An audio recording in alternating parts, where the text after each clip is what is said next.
بشنو از چوہی کایت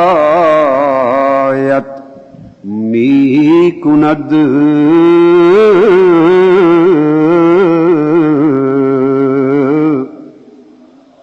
بشنو از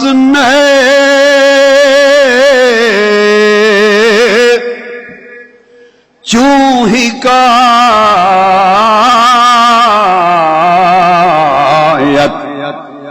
می کند وز جدائی حاشقایت می کند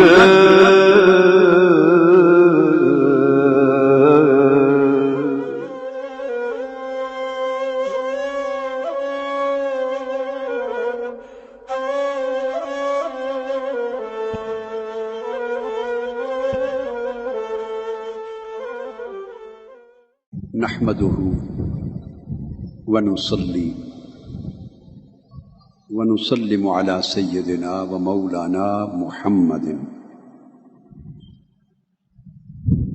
رسوله النبي الأمين المكين الحنين الكريم الرؤوف الرحيم. أما بعد، فأعوذ بالله من الشيطان الرجيم.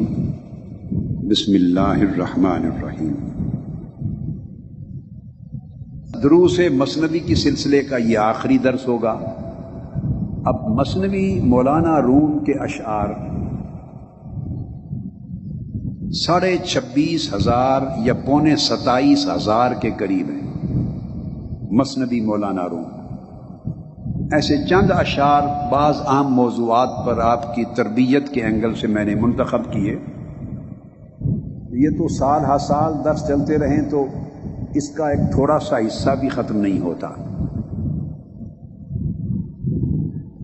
کل کا مضمون جو شروع کیا تھا وہ تھا تزکیہ نفس اور تصفیہ قلب، اور اس کے بعد التخلی، التجلی اور التحلی. یہ 5 مراحل اور مراتب جو ریاضت اور مجاہدہ میں آتے ہیں، جن کے ذریعے آئینہ قلب کے زنگار صاف ہوتے ہیں اور ما سوی اللہ کا غبار اترتا ہے، من کی صفائی ہوتی ہے اور دل اللہ کا خلوت کدہ بنتا ہے. یہ تذکرہ ہوا تھا. اس تسلسل کو آج کی رات کی گفتگو سے قائم کرنے کے لیے پھر وہ پڑھ رہا ہوں 2 ہی شعر. آئینہ کز زنگو آلائش جداست،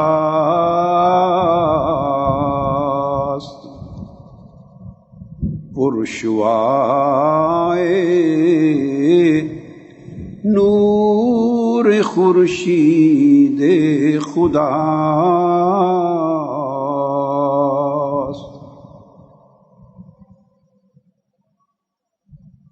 یہ تھا کہ وہ آئینہ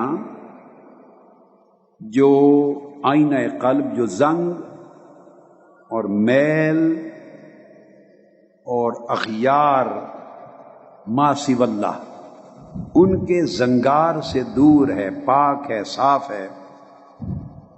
وہ آئینہ آفتاب انوار الہیہ کی شعاؤں سے چمک اٹھتا ہے، دمک اٹھتا ہے، اور وہ دل انوار الہیہ سے معمور ہو جاتا ہے. پھر مولانا روم نے فرمایا تھا رو تو زنگار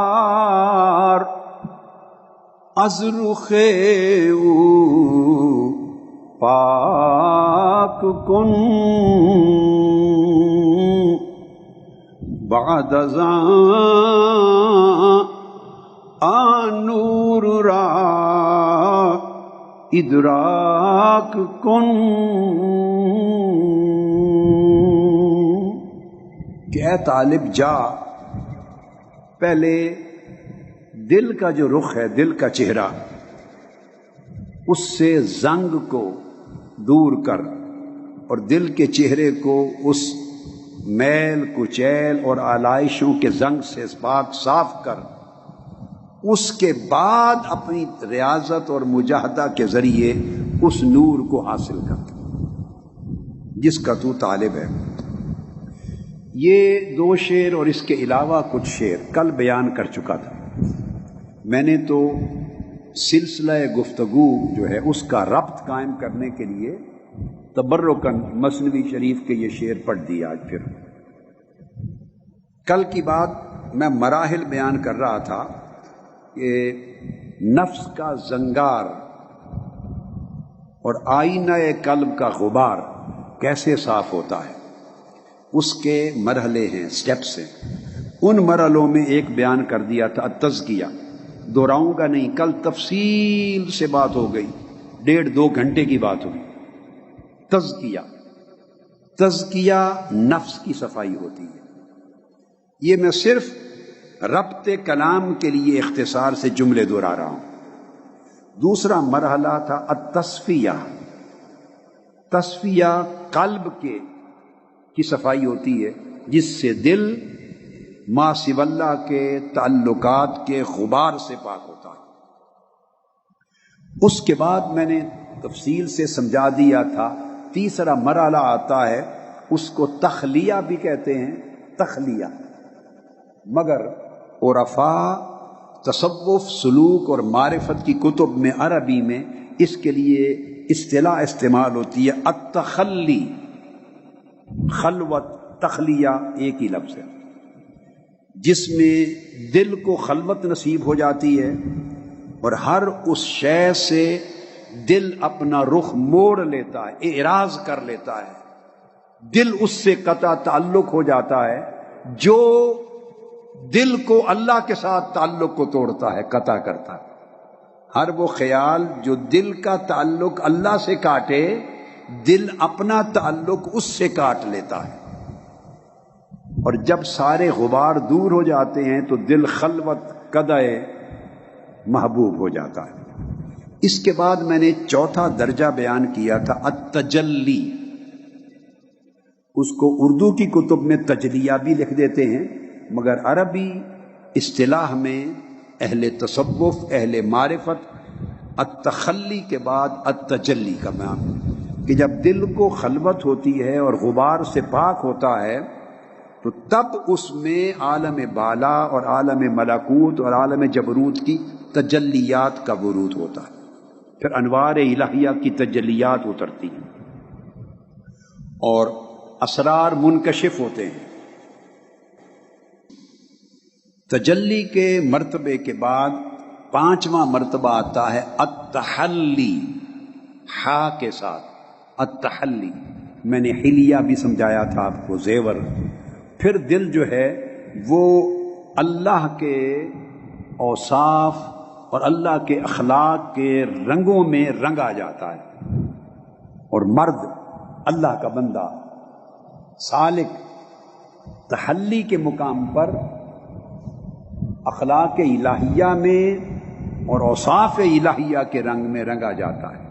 یہاں تک گفتگو کر دی تھی ہم نے، اور میں نے سمجھا دیا تھا کہ پھر اللہ کے جو اخلاق ہیں وہ بندے پر وارد ہوتے ہیں، اور وارد ہی نہیں ہوتے، بندے پہ ان کا رنگ چڑھ جاتا ہے۔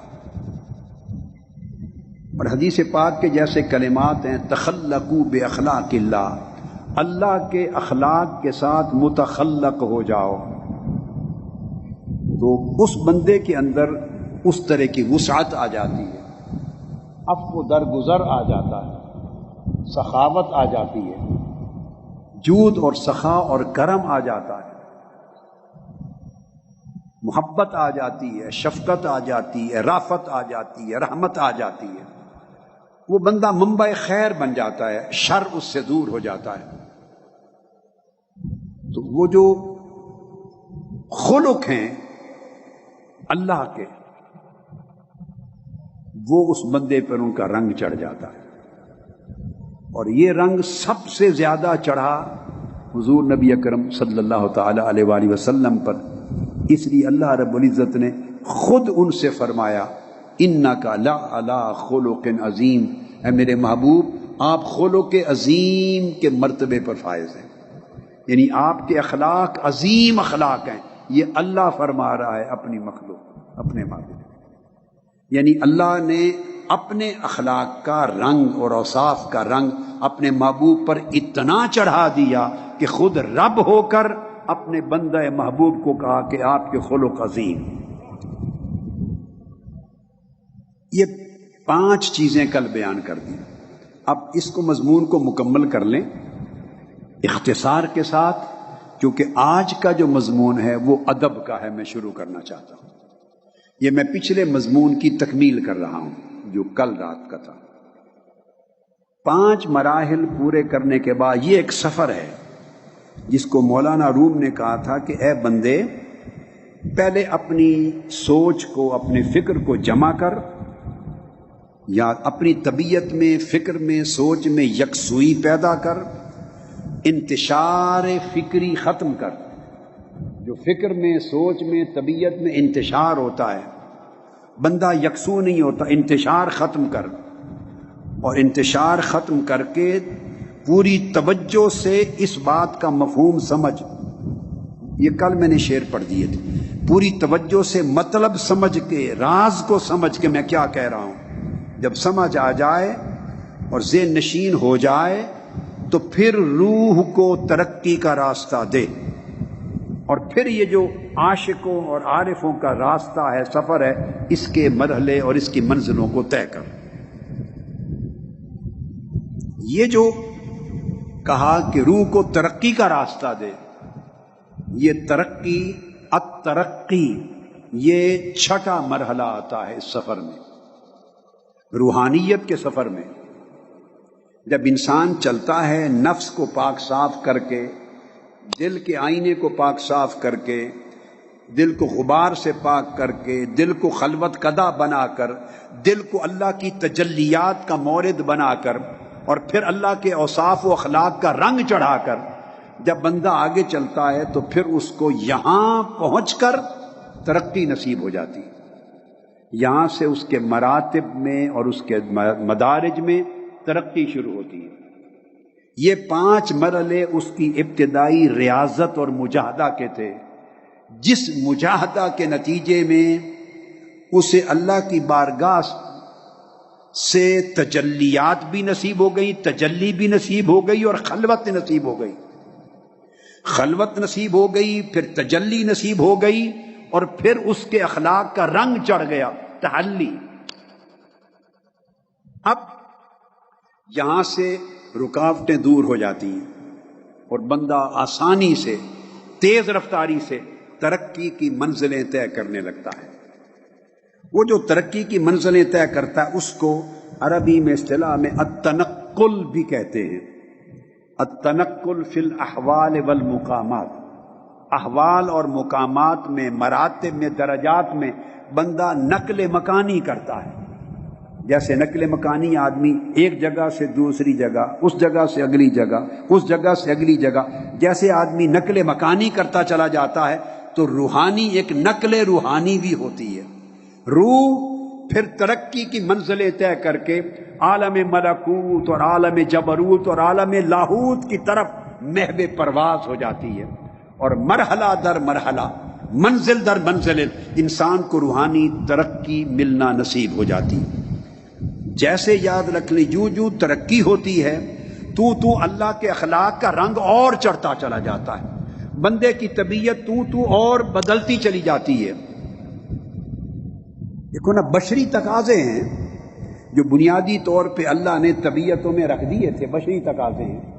انسان کی جو پیکر بشری ہے، پیکر بشری، اس کے اندر مٹی بھی ہے، جو بنایا گیا تو مٹی بھی ہے، اس میں ہوا بھی ہے، اس میں آگ بھی ہے، یہ ساری چیزیں۔ اس لیے قرآن مجید میں کہیں فرمایا کہ انسان کو اور بشر کو پانی سے بنایا۔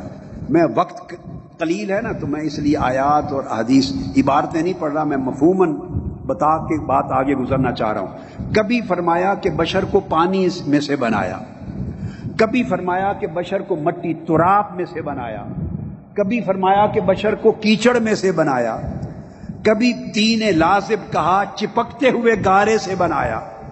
یہ جو سارے الفاظ آئے ہیں، کبھی فرمایا جلے ہوئے بودار گارے سے بنایا، من حمأ مسنون.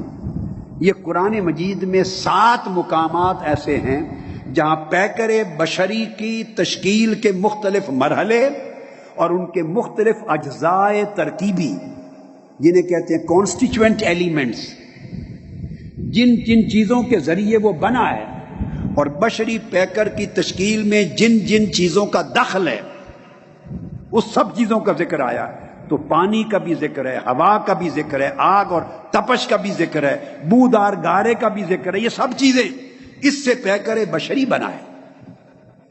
طب کے اصول میں یا میڈیکل سائنس کے اصول میں ایک بات بڑی واضح ہے. طب میں ایک لفظ استعمال ہوتا ہے مفردات. علم طب میں کیا استعمال ہوتا ہے؟ آپ میں سے کوئی حکیم، حکما یا طباء ہوں گے، کچھ نہ کچھ پڑھا ہوگا کسی نے، وہ جلدی سمجھ جائیں گے. باقیوں کو جو میرے جیسے ہیں ان کو سمجھا رہا ہوں. مفردات، مفردات ایک سنگل ایلیمنٹ ہوتا ہے، ایک سنگل ایک چیز ہوتی ہے، اس کی ایک تاثیر ہوتی ہے اپنی. اطباء نے، حکماء نے مفردات کے خصائص پر، ان کی خصوصیات پر کتابیں لکھی ہیں. مفردات کی خصوصیات پر اور ان کی تاثیرات پر کتابیں لکھی ہیں. جب حکماء نسخے بناتے ہیں، مریض کی تشخیص کرتے ہیں نبض پہ، جب مرض کی تشخیص کرتے ہیں تو دیکھتے ہیں اس میں کیا ہے، اس کے لیے تجویز کرتے ہیں نسخہ. اس نسخے کو جب تیار کرتے ہیں تو کئی مفردات ملا کر ایک نسخہ بنتا ہے. بھلے صفوف بنے یا معجون بنے یا شربت بنے یا گولیاں بنے، حبوب جو بھی بناتے ہیں، وہ جب جو چیز تیار ہوتی ہے اس میں کئی مفردات استعمال ہوئے ہوتے ہیں.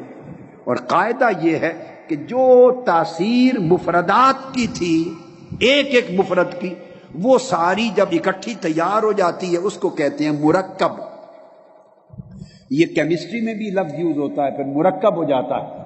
جب وہ مرکب بنتا ہے، چیزیں کانسٹیچیوٹ ہو جاتی ہیں، تو پھر وہ کیمیکل یا جو بھی چیز تیار ہوتی ہے، تو اصول یہ ہے جو جو خاصیت اور تاثیر مفردات میں وہ سنگل ایلیمنٹس کی تھی، جو اس دوائی میں استعمال ہوئے تھے، وہ ساری تاثیرات جمع ہو جاتی ہیں. اس سے پتہ چلتا ہے کہ دوائی کی ٹھنڈی تاثیر ہوگی، گرم تاثیر ہوگی، معتدل تاثیر ہوگی، مختلف اخلاق پہ کیا اثر ہوگا، وغیرہ وغیرہ. یہ پھر طب کا سبجیکٹ ہے، میں ادھر نہیں جاتا، میں کو طب کا میں بہت پڑھا ہوا بھی نہیں ہوں. ایسے بنیادی سی بات آپ کو سمجھا دی. اپنے ذوق کے لیے کتابیں پڑھتا ہوں، ہر سبجیکٹ کی کتاب پڑھتا ہوں، مفردات کی کتابیں بھی کئی پڑھی ہوئی ہیں. اس طرح کی چیزیں دیکھتا ہوں میں چیز کو سمجھنے کے لیے. تاثیرات کی کتابیں دیکھتا ہوں، ابن سینا کی کتابیں، الغرض بہت ساری کتب ہیں. یہی قاعدہ انسان کے بشری پیکر کی تشکیل میں ہے. اگر پانی اس میں استعمال ہوا ہے، شامل ہے، تو پانی کی جو تاثیر ہوگی وہ انسان کے اندر پائی جائے گی. پانی کی جو سیلانی ہے وہ انسان کی طبیعت میں ہوگی. انسان کی طبیعت سیلانی ہوتی، جدھر بہ جائے بہ جائے. ادھر بہ گئی، ادھر آیا، ہوا چلی، ادھر بہ گئی، ہوا کا رخ آیا، ادھر بہ گئی. نیکی ماحول ملا، نیکی کا ادھر بہ گئی، برا ماحول ملا ادھر بہ. یہ جو سیلانی یہ تباہ ہے انسان کے اندر، طبیعت کی سیلانی پانی سے آئی ہے. اس طرح ہوا کی جو تاثیرات ہیں وہ بھی انسان کی طبیعت اور بشریت میں ہیں. آگ کی تاثیرات بھی انسان کی، اس لیے غصہ آتا ہے، کبھی ٹھنڈک آتی ہے. تو یہ ساری چیزیں انسان کے اندر ہیں. اب خوبی کیا ہے، ہر چیز کا ایک اپنا اپنا اثر ہے. کوئی ٹھنڈا کر دے گا، وہ گرم کر دے گا. اعتدال پہ لانا کمال ہے. اعتدال پہ لانا اعتدال میں کمال ہے. بولیے، اعتدال نہ افراط میں کمال ہے نہ تفریط میں. یہ بڑھ گئی حد سے زیادہ تب بھی خراب. جیسے آپ کو میں نے پہلے وہ مسئلہ جو 2 راتیں بیان کیا تھا، وہ خرابی کیا ہے؟ یہ بندہ افراط کرتا ہے، حد سے بڑھتا ہے، ادھر گزر جاتا ہے، یا کم کر دیتا ہے تو ادھر گزر جاتا ہے. افراط میں بھی خیر نہیں اور تفریط میں بھی خیر نہیں. خیر کس میں ہے؟ اعتدال میں. تو اعتدال یہ ہے کہ جب بندے کی طبیعت روحانی ترقی کی طرف جاتی ہے تو اس کی طبیعت ترقی کے ساتھ ساتھ معتدل ہوتی چلی جاتی ہے. کئی اولیاء اور صوفیاء اوائل وقت میں صاحب جلال ہوتے ہیں، ان کی طبیعت میں جلال ہوتا ہے، مگر جو جو کمال کی طرف جاتے ہیں تو جلال اعتدال میں بدلتا چلا جاتا ہے. کمال اعتدال میں ہے، ہر چیز میں اعتدال. جب اعتدال ہوتا ہے تو کسی کے ساتھ نہ ربط اور تعلق میں کمی رہتی ہے نہ زیادتی ہوتی ہے. جب احوال میں ترقی ہوتی ہے احوال میں، تو اس کے بعد جا کے ایک درجہ آتا ہے جس کو تصوف اور معرفت و سلوک کی زبان میں التدانی کہتے ہیں. التدانی یہ عروج ہے. اس کو ترقی کی راہ میں مرتبہ عروج کہتے ہیں. بندے کی ابدیت، بندے کی روحانیت، وہ اوپر عروج کرتا ہے، اوپر کی طرف جاتا ہے تاکہ اللہ کی قربت پائے.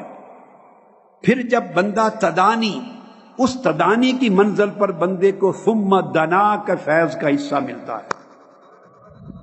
ثم دنا جب تدانی کے سفر میں ہوتا ہے تو ثم دنا، پھر وہ قریب ہوا اور قریب گیا. اس کے فیض کا ہوتا فیض نبوت ہے اور ہوتا فیض الوہیت ہے، اس کا حصہ نصیب ہوتا ہے. جب تدانی کا سفر بندہ مکمل کرتا ہے تو اگلا مرحلہ التدلی کا آتا ہے. التدلی میں ثم دنا فتدلا، پھر وہ جلوہ حق قریب ہوا تو پھر اللہ نزول اجلال فرماتا ہے اس بندے کے قلب پر، اس بندے کے روح پر، اس بندے کے سر پر، اس بندے کے باطن پر. ادھر بندہ قرب کے سفر طے کرتا ہے، پھر جواباً جیسے حدیث قدسی میں ہے، پھر بندہ کی طرف مولا قریب ہوتا ہے، اور اس طرح بندے کو پھر معراج نصیب ہوتی ہے. یہ نزول حق ہے.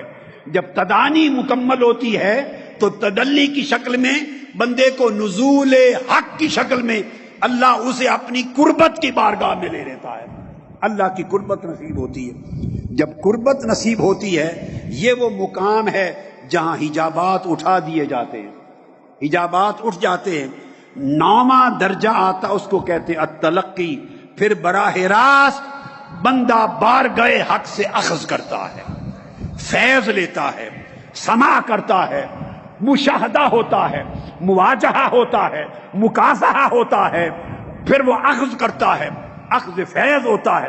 اللہ پاک پھر نزول فرماتا ہے اپنی تجلیات کا، اپنی کرم نوازیوں کا، اپنی عنایتوں کا. تو بندہ اللہ سے اخذ کرتا ہے، لیتا ہے. اس کو کہتے ہیں التلقی. جب تلقی کی منزل کرتا ہے تو 10واں درجہ ہے التولی. تلقی میں لے کر التولی کا وہ اس مقام پر جب بندہ التدانی میں جاتا ہے، پھر التدلی آتی ہے، پھر التلقی جاتی ہے، اس وقت بندہ اپنے آپ کو بھول چکا ہوتا ہے. بندہ خود سے باہر جا چکا ہوتا ہے. اس بندے کا خودی نہیں برقرار ہوتی. یہ عالم بے خودی ہوتا ہے، چونکہ انوار و تجلیات کا ایک غلغلہ ہوتا ہے، ایک پرتو ہوتا ہے.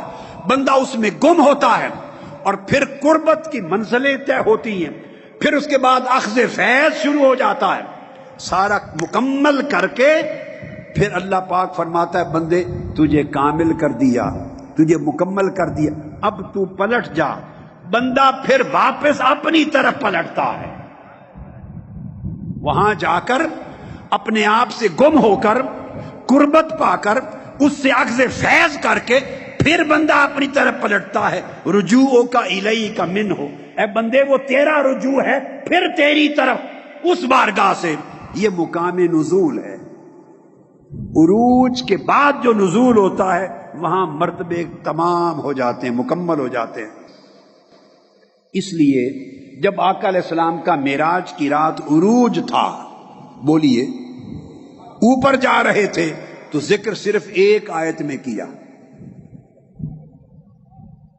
جب اوپر جا رہے تھے، مرتبہ عروج میں تھے، تو ذکر اس کا سبحان الذی اسری بعبدہ لیلا من المسجد الحرام الی المسجد الاقصی انہ هو السمیع البصیر تک، یہ پوری ایک آیت میں ذکر کیا.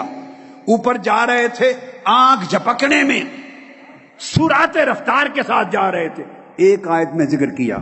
اور جب ثم دنا، تدانی بھی ہو گیا، فتدلا، تدلی بھی ہو گیا، فکان قاب قوسین او ادنا، اخذ فیض بھی ہو گیا، آپ کی شان کے مطابق، آپ کے مرتبے کے مطابق، اور اللہ کی شان الوہیت، دینے والے کی شان اور لینے والے کی شان. جب لے کے پلٹے تو اس کا ذکر، وہ شان جب مکمل کر کے پلٹے مقام نزول میں، تو نزول کا ذکر 20 آیتوں میں کیا. والنجم اذا ہوا ما ضل صاحبکم وما غوا، یہاں سے شروع کر کے ما زاغ البصر وما طغى، یہ جو پورا 20 آیتوں پر مشتمل النجم کا پہلا رکوع ہے، یہ حضور کے مقام نزول کا بیان ہو رہا ہے. عروج کا تذکرہ ایک آیت میں، نزول کا تذکرہ 20 آیتوں میں. وہاں ایک ایک تفصیل بیان ہو رہی ہے نزول میں. وہاں تام ہو جاتا ہے بندہ اپنے اپنے مرتبے کے مطابق. یہ التولی ہے، اور جب تولی ہوتی ہے تو پھر اس بندے کے تمام معاملات اللہ نے خود سنبھال لیے ہوتے ہیں، اللہ نے سنبھال لیے ہوتے ہیں. یہ اشارہ کیا تھا ایک لفظ میں مولانا روم نے کہ بندے پہلے اپنے زنگار دور کر اور غیر کے غبار کو دور کر، اپنے آئینہ قلب کو صاف کر، پھر محنت اور ریاضت کر، اور شوق سے پھر روح کو ترقی کا راستہ دے. یہ جو کہا تھا ترقی کا راستہ دے، اس کی میں نے تفصیل آپ کو 2 راتوں میں مکمل کر دی. وہ 10 منزلیں ہیں جس میں روح ترقی پاتی ہے، وہاں پہنچتی ہے اور پلٹ کے آتی ہے. اب اس کے بعد اگلا مضمون جو لے رہا ہوں مثنوی کا، وہ ادب کا ہے. بسم اللہ. ٹھیک ہے، میں نے 10 مرحلے تو بیان کر دیا آپ کو. ایک چیز ساتھ اور بھی سمجھا دوں، ان 10 مرحلوں میں ایک چیز اور توجہ طلب ہے، اور وہ یہ کہ یہ جو ترقی کا راستہ ہے، اس کی ابتدائی ضروریات یا ترجیحات کیا ہیں وہ بھی کچھ بیان کر دوں بڑے اختصار سے، پھر ہم ادب کے موضوع پر آتے ہیں. سب سے پہلے ابتدا، میرے بیٹے، میرے بیٹیاں اور بھائی اور بہنیں، توجہ سے ہاتھ کھڑا کریں نا، بیٹے اور بیٹیاں بھی، اور میرے بھائی اور بہنیں، بھائی بھی سارے، بزرگ بھی سارے. اب میں آپ کو یہ راستہ نکلتا کیسے ہے اس کی چند بنیادی چیزیں مختصر سا حوالے دے دوں، اشارہ دے دوں، چلیں بس نیچے کر دیں. ماشاءاللہ. اب آپ سن رہے ہیں میری بات کو، یہ جو سن رہے ہیں، یہاں سے یہ سفر شروع ہوتا ہے. یہ سما ہے، آپ سن رہے ہیں، سننے سے سفر شروع ہوتا ہے. اور سب سے پہلا قدم سننے میں تذکر ہے. بولیے، تذکر، کہ بندہ جو سنے تو اس کو نصیحت میں بدل دے. سنتا ہر کوئی ہے، سنتا ہر، بہت لوگ سنتے ہیں، سارا جہان سنتا ہے، زندگی گزر جاتی ہے سنتے ہیں، مگر اس کو تذکر میں نہیں بدلتے. قرآن مجید میں اللہ پاک نے فرمایا آقا علیہ الصلوۃ والسلام کو، ذکر، تذکیر کے لیے، انما انت مذکر. یہ تذکر، تذکیر، ذکر کا لفظ بھی آتا ہے، انہ ذکر لک ولقومک. تذکرہ، یہ 5-6 الفاظ استعمال ہوتے ہیں مختلف، ذکر، تذکرہ، تذکر، تذکیر، ذکرہ، یہ سارے الفاظ ہیں. مطلب کیا کہ جو سنیں، آپ یہ سمجھیں، اگر کچھ حاصل کرنا ہے، سمجھیں یہ میرے لیے، یہاں سے شروع ہوتا ہے نفع۔ ہماری پرابلم یہ ہوتی ہے کہ جو سنتے ہیں ہم سنتے ہیں واہ واہ بڑی بات ہے، مگر خیال جاتا ہے کہ یہ اوروں کے لیے ہے، دوسروں کے دیکھا کیا فرمایا، دیکھا کیا بات کی، وہ دوسرے کو متوجہ کرتا ہے۔ نہیں، دوسروں کی طرف توجہ کرنا جائز نہیں، اپنے پر دھیان کر اے بندے۔ یہ سمجھنا چاہیے کہ یہ ساری نصیحت میرے لیے، اپنے من پر وارد کریں، سنیں اس طرح کہ یوں لگے کہ آپ ہی اس بات کے حقدار تھے، آپ کے لیے بات کی گئی، ہر شخص یہ سمجھے کہ میرے لیے کی گئی۔ مجھے آپ کہیں مجھے غرض نہیں کسی اور کے لیے ریلیونٹ تھی یا نہیں تھی، مجھے تو یوں لگا کہ اول سے آخر تک سارا مضمون میرے اوپر تھا، میرے لیے تھا، اس کو اخذ کریں۔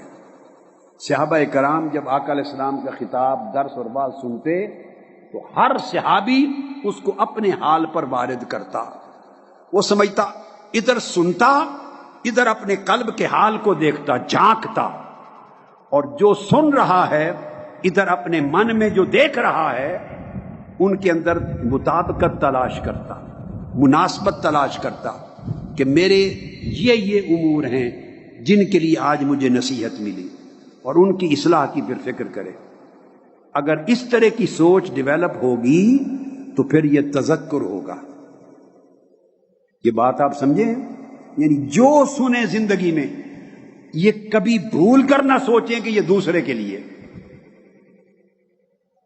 بس یہ سوچا تو سب کچھ گیا، دوسرے کے لیے گیا، برباد ہو گئی ساری بات۔ نہیں، آپ سمجھیں یہ میرے لیے۔ اب آپ کا کام ہے کہ جو سن رہے ہیں وہ اپنے اندر تلاش کرے۔ بندہ اپنے حال سے سب سے زیادہ خود واقف ہوتا ہے، دوسرے کے اوپر تو 100 پردے چڑھے ہوئے ہیں، کیا پتا، اور بندے سے اپنا چھپا ہوا کچھ نہیں، اس کی طبیعت میں کیا ہے، کس کس بات پہ غصہ آتا ہے ناجائز، کس چیز کا حرص ہے، کس چیز کا لالچ ہے، کس کس کے لیے حقد ہے، کس پر حسد ہے، کیسے انانیت عجب آتا ہے، کیسے خود پسندی آتی ہے، کیسے میں کرسی جا پیسے ٹکے کی طلب کرتا ہوں۔ بندہ اپنے ایک ایک حال سے پردہ اٹھا کر جو سن رہا ہے اس کو وارد کرے، اس سے تذکر پائے۔ تذکر یہ پہلا قدم ہے۔ جب سنیں تو آپ کے جو کان ہیں وہ تن کا حصہ ہیں، تو کان سے سنیں اور اپنی آنکھوں سے دیکھیں اور اندر کے حال کو اور نصیحت کے سماع کو جوڑ دیں، جوڑتے جائیں تاکہ آپ فکس کر لیں، متعین کر لیں میرے یہ ایریاز ہیں، میرے لیے نصیحت ہوئی ہے، اور وہ اس پہ لگ جائیں۔ کسی کے لیے تھا یا نہیں تھا آپ کو کوئی سروکار نہیں، یہ تذکر بنے گا۔ تذکر کے بعد ہے تفکر۔ جب تذکر نصیحت بن جائے، بیان اور خطاب اور سماع آپ کی من پر نصیحت بن جائے، پھر تفکر، پھر فکر کریں میری یہ خرابی آئی کہاں سے، ابتدا میں کہاں تھی، پھر آپ اپنا پچھلا زمانہ یاد کریں، کب تک نہیں تھی یہ خرابی، کب تک نہیں تھی، بہت پہلے آئی تو کب، کتنے عرصہ ہوا اس کو آئے ہوئے، کتنی رفتار سے بڑھتی گئی، کس کس شے نے میری اس خرابی کو اور بڑھایا۔ اپنے اندر من میں جھانک کر اپنے سراغ کریں، زندگی کا راز زندگی کو پائیں اپنے اندر، کیا کیا، کس کس چیز سے میرا نفس پھولتا ہے۔ کوئی میرا ہاتھ چومے تو مجھے خوشی ہوتی ہے، ایک راحت ہوتی ہے یا نہیں؟ ایک بندہ ہاتھ نہ چومے تو خیال آتا ہے یہ کیسا، اس نے ہاتھ ہی نہیں چوما۔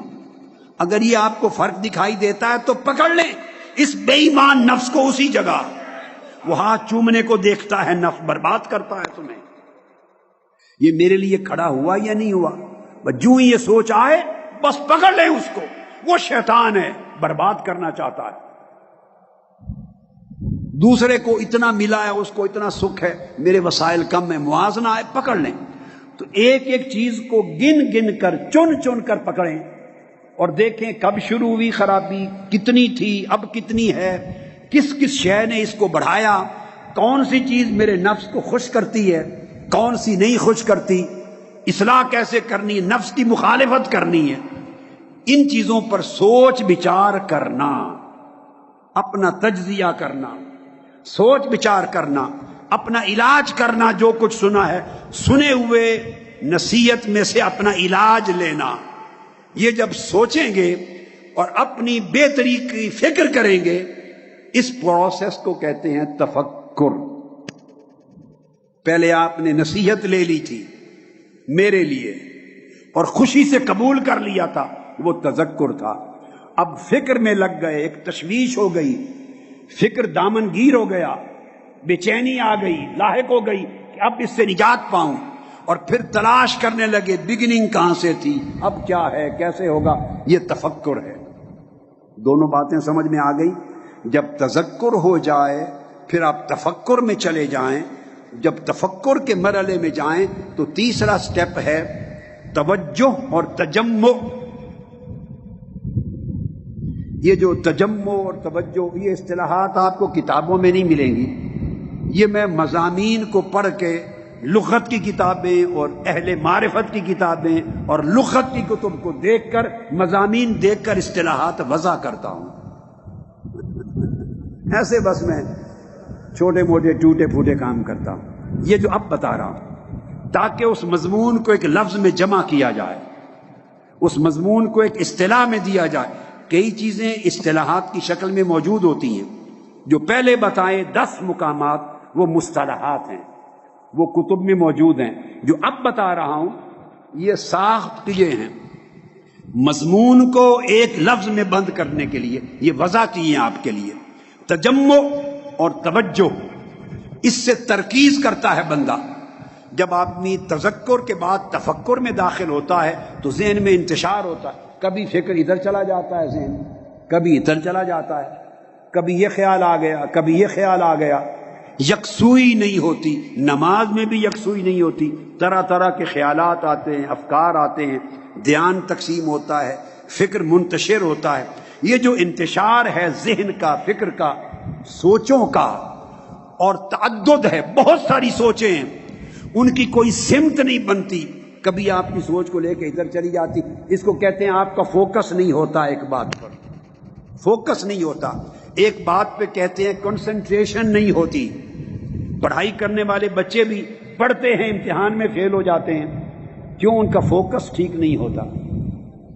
کیمرے سے آپ فوٹو بنائیں نا، کیمرہ لے کے فوٹو بنائیں تو اس کو ایک کہتے ہیں فوکس ہوتا ہے، جس کی تصویر بنانی ہے وہ فوکس ہوتا ہے۔ کیمرہ اور اس تصویر کے درمیان کے فاصلے کو فوکل لینگتھ کہتے ہیں۔ اب تو آٹومیٹک کیمرے آ گئے نا، آٹومیٹک، پہلے زمانے میں آٹومیٹک نہیں تھے، ہاتھ سے فوکل لینگتھ فکس کرنی پڑتی تھی کہ اتنا فاصلہ رکھا جائے کہ فوکس بالکل کلیئر ہو جائے۔ وہ بندہ مشق کر کے فوکس کو کلیئر کرتا تھا، اب تو سارا کام ٹیکنالوجی کر دیتی ہے نا، بس انگلی لگائی، ٹکا ٹک کر کے فوکس ہو گیا، اس پہ ریڈ سی لائن آ گئی، گول سا دائرہ آ گیا، تصویر بنا لی۔ وہ جو فوکس ہے وہ فکر میں بھی فوکس ہے، ذہن میں فوکس ہے، سوچ میں فوکس ہے، کس پر فوکس کرنا ہے اور کس پر نہیں کرنا۔ ہم اصل چیز سے توجہ ہٹا دیتے ہیں اور غیر ضروری باتوں پر توجہ کر دیتے ہیں۔ بعض لوگ ایسے ہوتے ہیں کہ ایک بات کریں، اس بات کا کوئی کنارہ نہیں پتہ چلتا کہ یہ بات، یہ اصل بندہ 15 منٹ سنتا رہے نا، ایسے بندے میں نے دیکھے ہیں، گھنٹہ بھی سنتا رہے تو سمجھ نہیں آتی کہ یہ کہنا کیا چاہتا ہے، یہ کس کے خلاف بول رہا ہے، کس کے حق میں بول رہا ہے، اس کا فوکس کیا ہے، فوکل پوائنٹ کیا ہے۔ وہ کبھی چھلانگ لگا کے ادھر چلا جاتا ہے مشرق میں، کبھی گجرانوالہ چلا جاتا ہے، اگلے مرحلے میں قصور پہنچ جاتا ہے، کبھی شیخوپورہ چلا جاتا ہے، اگلے قدم پہ چھانگا مانگا چلا جاتا ہے، کبھی ادھر کبھی ادھر، کبھی اس کی بات کبھی اس کی بات، سمجھ نہیں آتی اصل بات کیا کرنا چاہتا ہے۔ آپ کو یہ جو میں نے کہا یہ تجربے میں آیا کہ نہیں؟ کئی لوگ دیکھے ہیں نا کہ اصل جو مطلب کی بات ہے اس کو فوکس نہیں کرتے، تو جس طرح گفتگو میں فوکس نہیں ہوتا تو نتیجہ وکیل کیس ہار جاتے ہیں، ان کا فوکس ٹھیک نہیں ہوتا، کس پر دلیل دینی ہے، کس پر زور دینا ہے، کس پر نہیں دینا، غیر ضروری کو ضروری بنا بیٹھتے ہیں اور ضروری کو غیر ضروری، کیس ہار جاتے ہیں۔ یہی بندے کا حال ہے، غیر ضروری چیزوں پر توجہ لگی رہتی ہے اور ضروری چیزوں سے توجہ ہٹ جاتی ہے، تو فوکس خراب ہوتا ہے۔ تو روحانیت میں تذکر تفکر کے بعد بھی ایک فوکس ہے، اس فوکس کو توجہ اور تجمع کہتے ہیں۔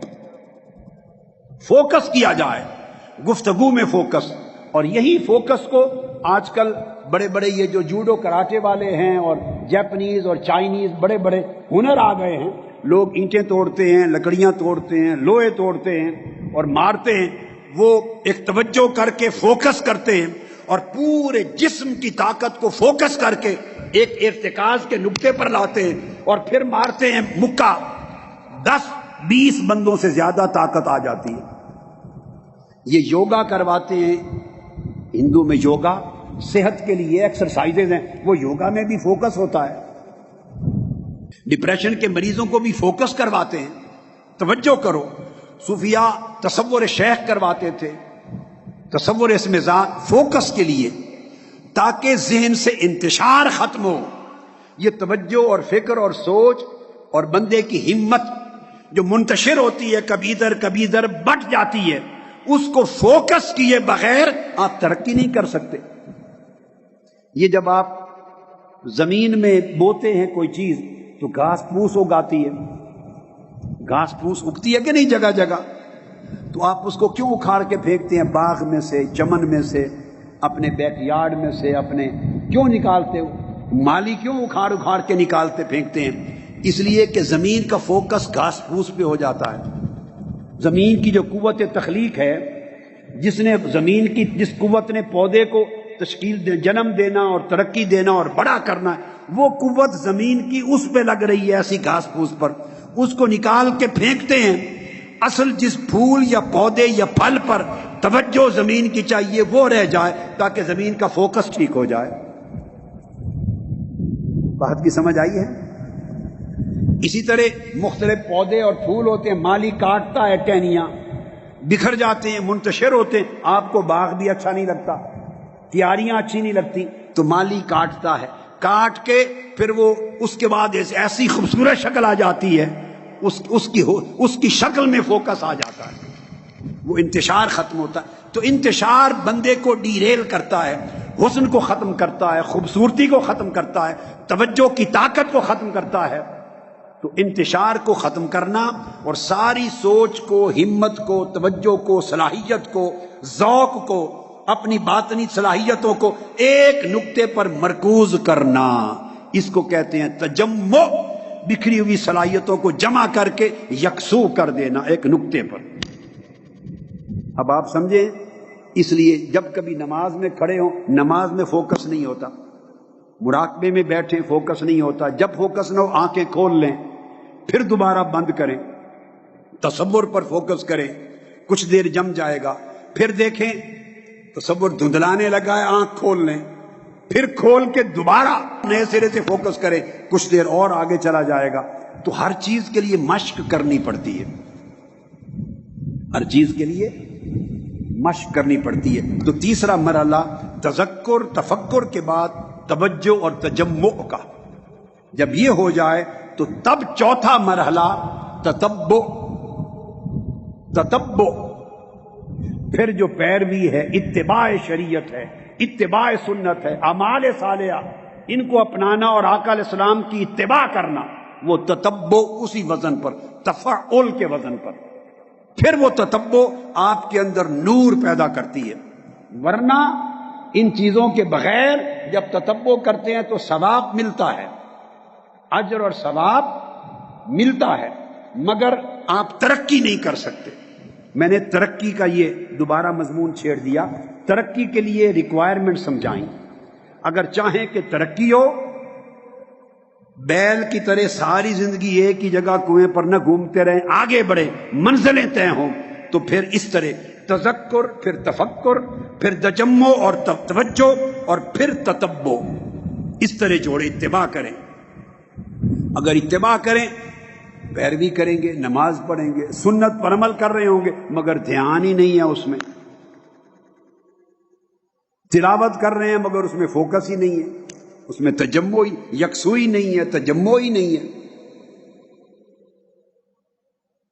تو یہ چیزیں سٹیپ بائی سٹیپ ہیں جس سے آگے جب یہ سارا کرتے ہیں تو اس کے بعد پھر تحدر اور تخلق آتا ہے۔ تحدر جیسے حضوری، حاضری، حاضرہ، تحدر اور تخلق۔ تحدر کہتے ہیں، عربی میں لغت کی کتابوں میں آتا ہے تحدر البدوی، بدوی یعنی ایک بدو دیہات کا رہنے والا، وہ شہر میں آ کے اے ساکن المدینہ واستقر فیہا وتخلق باخلاق اہلہا۔ اہل لغت لکھتے ہیں اگر گاؤں کا ایک آدمی شہر آئے اور شہر میں سکونت اختیار کر لے، گھر لے لے اور مستقل رہائش اختیار کر لے اور شہر والوں کا رہن سہن اپنا لے، ان کے اخلاق اور طور طریقے اپنا لے، تو اس کو کہتے ہیں تحدر اور تخلق۔ تو مطلب بندہ، یہ تنقل کی جگہ ہے۔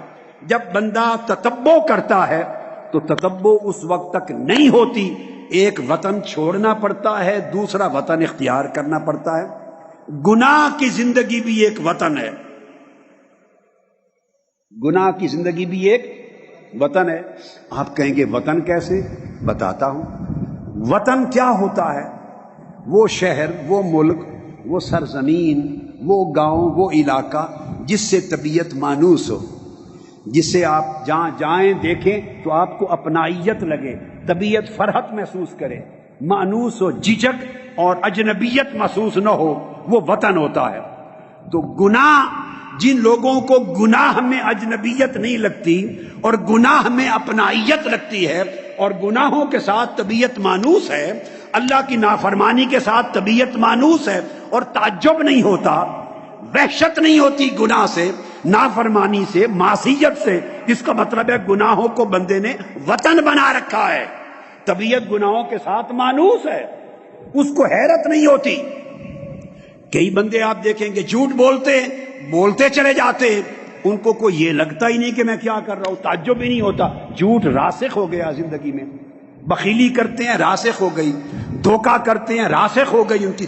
یہ بری عادات اور گناہ اور بری خصلتیں جب طبیعت میں راسخ ہو جاتی ہیں، رچ بس جاتی ہے، تو وہ آپ کا وطن بن جاتا ہے، آپ ان سے مانوس ہو جاتے ہیں۔ پھر گناہ کرتے ہوئے کوئی آپ کو حیرت ہوتی ہی نہیں ہے، جیسے آپ اسی وطن کے رہنے والے ہیں۔ یہاں تک سمجھ گئے؟ یہ سمجھے ایک وطن تھا، اب تتبع کا سفر کیا، کوچ کیا۔ ترقی نہیں ہوتی کوچ کیے بغیر، ہجرت کے بغیر ترقی نہیں ہوتی۔ کون ہے جس نے ہجرت نہیں کی؟ حضرت آدم نے ہجرت کی، حضرت نوح علیہ السلام نے، بولیے، ہجرت کی، حضرت ابراہیم علیہ السلام نے ہجرت کی، حضرت اسماعیل علیہ السلام نے ہجرت کی، حضرت موسیٰ علیہ السلام نے ہجرت کی، حضرت یوسف علیہ السلام نے ہجرت کی، حضرت شعیب علیہ السلام نے ہجرت کی، حضرت صالح علیہ السلام نے ہجرت کی، حضرت عیسیٰ علیہ السلام نے ہجرت کی، تاجدار کائنات نے ہجرت کی۔ اس طرح اولیاء اللہ ہر کوئی ہجرت کرتا ہے۔ جس طرح بندے اللہ کے ہجرت کرتے ہیں، اس طرح روحیں بھی ہجرت کرتی ہیں، اس طرح طبیعتیں بھی ہجرت کرتی ہیں۔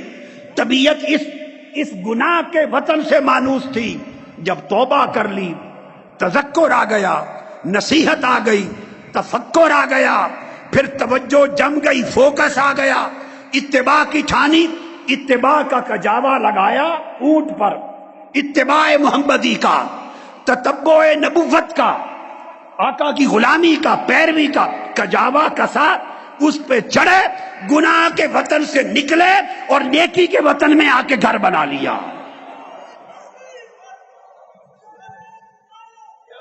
نیکی کے وطن میں گھر بنا لیا، تقوی کے وطن میں گھر بنا لیا، نیا گھر بنا لیا۔ پہلے گناہ کے گھر سے مانوس تھی طبیعت، ہجرت کر کے جب زمانہ گزر جاتا ہے گناہ کو چھوڑے ہوئے تو گناہ کا وطن بھی بھول جاتا ہے، پھر طبیعت مانوس نہیں رہتی، پھر اجنبی ہو جاتا ہے گناہ، نافرمانی اللہ کی اجنبی ہو جاتی ہے، معصیت اور بد اخلاقی اجنبی ہو جاتی ہے۔ پھر آپ مسجد میں داخل ہونے لگے، چاہیں بھی تو بایاں قدم نہیں پڑتا، مسجد میں پڑھ ہی نہیں سکتا کیونکہ اس وطن میں نہیں رہے، اب بایاں دایاں ہی اٹھے گا، نکلنے لگیں تو دایاں قدم نہیں نکلے گا. پانی پیتے ہوئے بائیں ہاتھ سے آپ گلاس اٹھا ہی نہیں سکتے. وطن بدل گیا ہے، طبیعت کی مانوسیت بدل گئی ہے، رجحان بدل گیا ہے، طبیعت کا ذوق بدل گیا ہے، عادت بدل گئی ہے. تو جب عادات بدلتی ہیں تو پچھلی عادات چھوٹ جاتی ہیں. نئی عادت نہیں بنتی پچھلی عادت برقرار رہے تو. نئے وطن نہیں بنتے پچھلے وطن یاد آتے رہیں تو. ہجرت جب ہوتی ہے تو نئے وطن میں تحدر ہوتا ہے، اور اس وطن کے جو حال احوال ہیں ان کا تخلق ہوتا ہے. پھر اس وطن کا رنگ چڑھتا ہے، پھر بندہ وہ بولی سیکھتا ہے. ہائے ہائے ہائے ہائے، اس وطن کے لوگوں کے لباس پہنتا ہے، ان جیسی بولی سیکھتا ہے، ان جیسا رہن سہن لیتا ہے. تو یہ سارے رہن سہن تو تب آئیں گے کہ اس وطن کے لوگوں کے ساتھ اٹھنا بیٹھنا شروع کریں گے، صحبت بدلیں گے، سنگت بدلیں گے، رفاقت بدلیں گے، تعلق بدلیں گے. تو تب جا کے تحدر ہوگا، ہجرت ہوگی، اور نئے وطن میں آپ کا سکونت ہوگی. یہ تخلق. اور جب آپ یہاں تک تخلق پر آ جائیں، یہ تخلق کا جو درجہ ہے یہ تحلی کا درجہ تھا. ادھر جو تحلی بتایا تھا ادھر وہ تحدر اور تخلق ہے. اب وہاں اس کے بعد چھٹا درجہ تھا ترقی. اب اس ترتیب میں چھٹا درجہ تنقل آ گیا. اب یہاں سے پردے اٹھتے، رکاوٹیں دور ہو جاتی ہیں اور ترقی شروع ہو جاتی ہے. آگے منزلیں آپ کو بتا دی میں، مگر اس طرح سٹیپ بائی سٹیپ شروع کرنا پڑتا ہے. پھر آپ ریاضت کرتے ہیں، مجاہدہ. ریاضت اور مجاہدہ میں فرق ہے. ریاضت کیا ہے؟ نفس کی طبیعت سے نکل جانا، اس کوشش کا نام ریاضت ہے. نفس کی ایک طبیعت ہے، اس کو کہتے ہیں الریاضہ هو الخروج عن طبع النفس. نفس کی جو طبیعت ہے اس کو چھوڑ دینا، ہجرت کر دینا. نفس کی طبیعت سے نئی طبیعت میں چلے جانا، اس کی محنت کرنا، کوشش کرنا، اس کو ریاضت کہتے ہیں. اور اس سے تہذیب اخلاق ہوتی ہے، اخلاق سنورتے ہیں. میں نے آپ کو پہلی یا دوسری رات بتا دیا تھا کہ کچھ لوگ خلقتاً مہذب ہوتے ہیں، ان کے اخلاق کی تہذیب پیدائشی طور پہ کر دی گئی ہوتی ہے. کچھ لوگ نفس لوامہ کے ساتھ پیدا ہوتے ہیں، جیسے اکثریت نفس امارہ کے ساتھ، کچھ نفس لوامہ کے ساتھ، اور کچھ پیدا ہی نفس مطمئنہ کے ساتھ ہوتے ہیں. وہ خلق جو نفس مطمئنہ کے اخلاق ہیں الوہی، وہ لے کر پیدا ہوتے ہیں. جو اس اخلاق کے ساتھ پیدا ہوتا ہے اور اس نفس مطمئنہ کے حال کے ساتھ پیدا ہوتا ہے اس کو پیدائشی ولی کہتے ہیں. تو کچھ لوگوں کو تو اللہ کے فضل سے عطا ہو جاتی ہے، وہب ہے، مگر یہ عام قاعدہ نہیں. عام قاعدہ ہے ریاضت کرنا، عدل کا قاعدہ ہے محنت کرنا، سٹرگل کرنا. سٹرگل کرنے کے طریقے بتائے. اور دوسرا پھر ہے المجاہدہ. ریاضت سی نفس کی طبیعت سے نکل جانا، اور مجاہدہ وہ اس کے ساتھ وہ کہتے ہیں نفس کو مشقت کا عادی بنانا. یہ مجاہدہ ہے. نفس کو مشقت اور تکلیف اور نفس کی خواہشوں کے خلاف جو عمل ہے اس کو اٹھانے کی طبیعت ڈالنا، عادت ڈالنا. نفس کو، اپنے نفس کی جو ہوائے نفس ہے اس کی مخالفت، ہر حال میں مخالفت کرنا، اور نفس کو اس کی عادت ڈالنا، اس کو مجاہدہ کہتے ہیں. اس کو مجاہدہ کہتے ہیں. اگر آپ اس کی عادت ہی نہیں ڈالیں تو آپ تسبیح کریں، ساری زندگی عمرے کریں، حج کریں، اعتکاف بیٹھیں، صدقہ خیرات دیں، نمازیں پڑھیں، تلاوت کریں، ورد وظیفے کریں، جو چاہیں کریں. میں نے آپ کو بتایا ان سب چیزوں کا اجر اور ثواب ضرور ملے گا، ثواب ضرور ملے گا، مگر ریاضت اور مجاہدہ میں پڑے ہی نہیں آپ. یعنی کرتے کرتے کسی نے آپ کے پاؤں پر پاؤں رکھ دیا، آپ کی انگلی پر پاؤں رکھ دیا، بس پاؤں رکھنے کی دیر نہیں تو آپ نے ایسی تہذیب کر دی اس کی. وہ انا ہے تو نابینا، نظر نہیں آتی. کیا کر میرے پاؤں پہ پاؤں رکھ دیے، بندہ نہیں سمجھ بس جلال میں آ گیا۔ اس کا مطلب ہے کہ اس کی ریاضت کی الف ہی نہیں ہوئی، وہ اسی نفس امارہ پہ کھڑا ہے۔ ہر شخص جو آپ سے عمل کرتا ہے، سلوک کرتا ہے، اس کے دو اینگل ہیں، سوچنے کا پازیٹیو راستہ بھی ہے، نیگیٹو بھی ہے۔ تو انا ہے نابینا ہے، نظر نہیں آتا، بندہ نہیں سمجھتا، تو اس طرح سوچیں تو آپ سمجھ رہے ہیں جان بوجھ کے رکھ دیا اس نے، یہ نیگیٹو ہے۔ تو یہ نیگیٹو سوچ تبھی نکلتی ہے کہ اندر نیگیٹو ہے، من نیگیٹو ہے۔ اور ایک رخ دوسرا بھی ہے کہ اس نے دیکھا ہی نہیں، بس بات ختم ہو گئی۔ انسان ہے، اس کی نظر ہی نہیں پڑی، جب نظر نہیں پڑی تو پاؤں پہ پاؤں آ گیا تو کیا ہو گیا، بس ختم۔ آپ ہنس پڑے، مسکرا کے جواب دے دیں، ختم ہو گیا۔ اللہ آپ کا بھلا کرے۔ یہ اگر طبیعت یہاں تک لے آئیں تو انے سے لے کر اللہ آپ کا بھلا کرے یہاں تک لے آئیں، یہ ریاضت اور مجاہدہ کا جمع کرنا۔ وہاں سے چل کے طبیعت یہاں تک لے آئیں، فلاں کو یہ ملا ہوا ہے، مجھے یہ سہولت نہیں ملی، فلاں کے ساتھ یہ سلوک ہے، میرے ساتھ یہ سلوک نہیں۔ اس کے کئی زاویہ نگاہ ہیں۔ بعض اوقات اولیاء فرماتے ہیں اور صوفیاء فرماتے ہیں، بعض اوقات کسی کی ریاضت اس میں ہوتی ہے، کسی کو دے کے آزمایا جاتا ہے، اللہ دے کر کرم کرتا ہے، اللہ کسی پر انعام کرتا ہے دے کر، اور کسی پر انعام کرتا ہے اس سے بھی بڑھ کر نہ دے کر۔ جس کو دیتا ہے، دینا تو انعام ہے، مگر پتہ ہونا چاہیے کہ اس کو آزمائش میں ڈالا ہے، اسے آزمائش میں ڈالا ہے، جو دیا ہے اب اس کا حساب ہوگا۔ اور کسی بندے سے اللہ محبت کرتا ہے، اللہ کی محبت یہ چاہتی نہیں کہ اس سے کوئی زیادہ حساب ہو، پریشان ہوگا، وہ اس کو دیتا ہی نہیں، نہ دے گا نہ حساب ہوگا۔ یہ اللہ کی محبت کا ایک الگ رنگ ہے۔ آپ کو کیا خبر کہ کون سی محبت کا رنگ اللہ کا آپ کے ساتھ ہے، کون سی محبت کا رنگ اس کے ساتھ ہے؟ آپ میری بات سمجھیں۔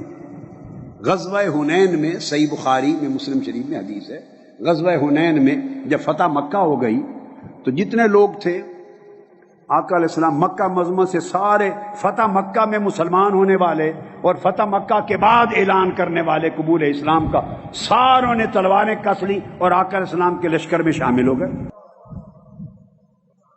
1000 کا لشکر آقا علیہ السلام کے ساتھ چلا گیا۔ اب سب کو پتا تھا کہ فتوحات ہی فتوحات ہو رہی ہیں، اب تو مال غنیمت ہی ملنا ہے نا، فتح ہی فتح ہے۔ وہ جو ریاستیں، مجاہدے، گردنوں کا کٹنا، قیدی بننا، جسم کا اڑنا، وہ کوششیں، تکلیفیں، اذیتیں گئیں، اب تو فتح کا دور ہے، غلبے کا دور ہے، لوگ چل پڑے۔ تو جب حنین کا غزوہ فتح ہوا اور مال غنیمت آیا تو آقا علیہ السلام نے کیا کیا؟ جو مکہ سے نئے لوگ گئے تھے، مکہ سے نئے لوگ گئے تھے، کئی ایسے صحابہ بھی اس غزوے میں گئے، میں ذکر نہیں کرنا چاہتا، نام نہیں لینا چاہتا، آج عمومی بات سمجھا رہا ہوں، آپ سمجھ جائیں۔ کئی جو فتح مکہ کے موقع پر جنہوں نے قبول اسلام کیا یا اظہار اسلام کیا، اعلان کر دیا، وہ سب شریک ہو گئے۔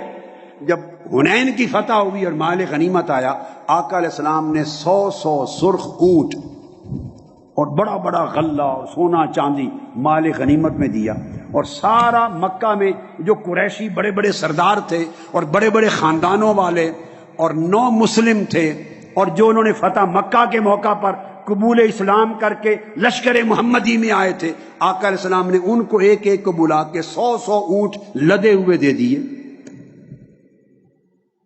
100 اونٹ لدے ہوئے دے دیے۔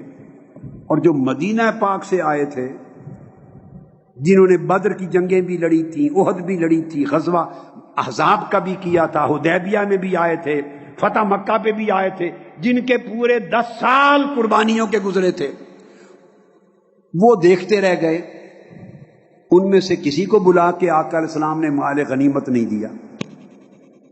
ان میں کچھ نوجوان بھی تھے، نوجوان وہ ذرا جذباتی ہوتے ہیں، جب انہوں نے دیکھا، ایک کو بلایا وہ بھی مکہ سے قریشی، دوسرا بلایا وہ بھی مکہ سے قریش، تیسرا بھی مکے کا ایک سردار، چوتھا بھی مکہ کا سردار، پانچواں بھی مکہ کا سردار، مختلف قبیلوں کے لوگ جو نو مسلم، جن کا پچھلے 13 سال مکہ کے اور 8 سال مدینہ پاک کے، 8 9 21 برس جن کا کوئی کنٹریبیوشن نہیں تھا قربانیوں کی تاریخ میں، ان کو بلا بلا کے دیتے رہے لدے ہوئے اونٹ 100 یہ بخاری شریف میں ہے اور مسلم شریف میں۔ تو نوجوان تھے جو انصار مدینہ پاک کے، وہ آپس میں باتیں کرنے لگے، جو نئے نوجوان تھے، کہ یہ کیا ہوا جب فتح مکہ ہو گیا اور غلبہ ہو گیا تو سب اپنے قریشیوں کو اور مکے والوں کو حضور نے لاد لاد کے دے دیا، اور ہماری گردنیں لگی ہیں اور ہماری تلواروں کی جو دھاریں ہیں ان سے ابھی تک ان کے خون کے قطرے بہ رہے ہیں ہماری تلواروں سے۔ 21 سال ہماری قربانیاں اور 8-10 سال مدینہ میں ہماری قربانیاں، ہمیں نظر انداز کر دیا، ہمیں دیا ہی کچھ نہیں۔ یہ آہستہ آہستہ بعض لوگ باتیں کرنے لگے۔ آقا علیہ السلام نے ان کی بات سن لی، آپ ممبر پہ تشریف لے گئے، سب کو جمع کیا، اور آقا علیہ السلام نے فرمایا، کیا تمہیں اے مدینہ والو، کیا تمہیں یہ سودا قبول نہیں ہے کہ مکے والے جو نو مسلم آئے ہیں ان میں سے ہر ایک کو 100 اونٹ مال غنیمت کے لاد کے دوں، اور وہ اونٹ بھر بھر کے واپس روانہ ہو، اور تم محمد مصطفیٰ کو لے کر واپس روانہ ہو۔ اشارہ یہ تھا کہ میں مکہ واپس جانے والا نہیں ہوں، مکے والوں کو مال غنیمت، مال سے اونٹ لاد لاد کے دے رہا ہوں، یہ مال لے کے جائیں گے اور تم آمنہ کا لال لے کے جاؤ گے۔ مال انہیں دے رہا ہوں اور آمنہ کا لال تمہارے حصے میں ہے۔ تو کیا چاہتے ہو، بھرے ہوئے اونٹوں کے ساتھ جانا چاہتے ہو یا محمد مصطفیٰ کے ساتھ جانا چاہتے ہو؟ بس آقا علیہ السلام کا اتنے فرمانے کی دیر تھی، وہ جو فوکس تھا، توجہ جو میں نے کہا، وہ ساری فوکس ہو گئی، فوکس ہو گیا۔ جو ذہن میں انتشار آ رہا تھا جوانوں کے وہ ختم ہو گیا۔ انہوں نے کہا مال تو آتا جاتا رہے گا، مصطفیٰ کہاں ملیں گے؟ عرض کہ یا رسول اللہ، ہمیں مال نہیں چاہیے، ہمیں آمنہ کے لال چاہیے۔ مکہ فتح ہو چکا تھا، فتوحات کر کے ان کے ساتھ مدینہ رخصت ہو گئے۔ مکے والے دیکھتے رہ گئے، خیال تھا فتح ہو گیا، شاید اب پلٹ کے آ جائیں گے، ادھر ہی رہیں گے۔ نہیں، فرمایا اب میرا وطن مدینہ ہے، یہ نیا وطن بنایا ہے۔ سمجھانا یہ ہوتا ہے کہ اللہ پاک کے 2 طریقے ہیں، کسی کو دے کر آزماتا ہے اور کسی کو نہ دے کر آزماتا ہے۔ جب دے کر آزماتا ہے تو دیکھتا ہے کہ یہ شکر کتنا کرتا ہے، انفاق خرچ کتنا کرتا ہے، اور جب نہ دے کے آزماتا ہے تو دیکھتا ہے صبر کتنا کرتا ہے، صبر کتنا کرتا ہے۔ تو یہ اللہ کے فیصلے ہیں، جس بندے کو جس قابل جانے اسی طرح کی آزمائش میں ڈالتا ہے۔ لہذا من کو قابو رکھنا چاہیے۔ کبھی ساری زندگی آپ سے کمتر ہے، اس کو بہت ملتا رہا، اس پہ کبھی نگاہ نہ رکھیں۔ آپ کے ساتھ اللہ نے ایسا کیا۔ اللہ پاک حضرت ابراہیم بن ادھم فرماتے ہیں کہ اللہ پاک اپنے دنیا کو کہتا ہے، دنیا کو، اے دنیا میرے یاروں کے لیے، میرے پیاروں کے لیے، میرے عاشقوں کے لیے کڑوی بن جا۔ اللہ پاک دنیا سے فرماتے ہیں، دنیا میرے عاشقوں کے لیے کڑوی بن جا، اور جو تیرے عاشق ہیں ان کے لیے میٹھی ہو جا۔ جو تیرے عاشق ہیں ان کے لیے میٹھی بن جا، وہ تو پہ ہڑپ ہڑپ کر کے کھائیں، لذت لیں، ان کو تو میٹھی لگے اور کھائیں۔ اور جو میرے عاشق ہیں ان کے لیے کڑوی بن جا، میں نہیں چاہتا کہ وہ تجھے بہت کھائیں، ان کا دل تیرے ساتھ نہ لگ جائے۔ تو کبھی اللہ کسی کو زیادہ نہیں دیتا کہ کہیں اس کا دل نہ لگ جائے اس میں۔ یہ فیصلہ آپ نہیں کر سکتے، یہ مالک کو کرنا ہے، یہ فیصلہ مالک کو کرنا ہے، آپ اور میرا مجال نہیں ہے یہ فیصلہ کریں۔ لہذا بندے کا کام فقط یہ ہے، مولا جس حال میں رکھے اسی پہ خوش رہو۔ کیا خبر یہ حال آپ کے لیے اچھا تھا یا یہ حال اچھا ہے؟ بندہ بن، رب نہ بن، بندہ بن، رب نہ بن۔ تجھے تو حال کی خبر نہیں، حال کے مستقبل کو کہاں سے جانے گا؟ میرا بات جملہ سن، تمہیں تو حال کی خبر نہیں، مستقبل کی کیا خبر ہوگی؟ تو اپنے اس حال پہ پریشان ہو رہا ہے، خدا جانے جو حال تو چاہتا ہے وہ مل جائے تو تیرا مستقبل برباد ہو جائے۔ رب تیرا مستقبل بچانا چاہتا ہے، تیری آخرت سنوارنا چاہتا ہے، کسی کو آزمائش میں ڈالنا چاہتا ہے، اپنے آپ کو آزمائش میں نہ جا، کسی کو آزمائش سے بچانا چاہتا ہے۔ اللہ کے فیصلے ہیں، ان پہ بندے کا کام ہے راضی رہے۔